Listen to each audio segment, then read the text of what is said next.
ఆదేశాలు జారీ చేసింది. పాక్ నిఘా సంస్థ ఐఎస్ఐ కోసం రెహమాన్ పనిచేస్తున్నట్లు గుర్తించింది. రాయబార కార్యాలయ ఉద్యోగి ముసుగులో గూఢాచారం చేస్తున్నట్లు కనుగొన్నారు.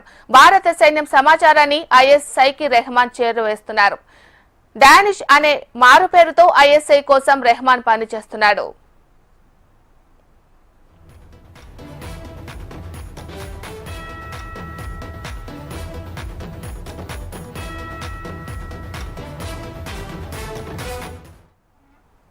పాక్ హై కమిషనర్ ఉద్యోగి రెహమాన్ పై భారత్ వేటు వేసింది. రాయబార కార్యాలయంలో ఉండే అర్హత లేని వ్యక్తిగా ప్రకటించింది. 24 గంటల్లో దేశం విడిచి వెళ్లాలని భారత్ ఆదేశాలు జారీ చేసింది. పాక్ నిఘా సంస్థ ఐఎస్ఐ కోసం రెహమాన్ పనిచేస్తున్నట్లు గుర్తించింది. రాయబార కార్యాలయ ఉద్యోగి ముసుగులో గూఢాచారం చేస్తున్నట్లు కనుగొన్నారు. భారత సైన్య సమాచారాన్ని ఐఎస్ఐకి రెహమాన్ చేరవేస్తున్నాడు. డానిష్ అనే మారు పేరుతో ఐఎస్ఐ కోసం రెహమాన్ పనిచేస్తున్నాడు.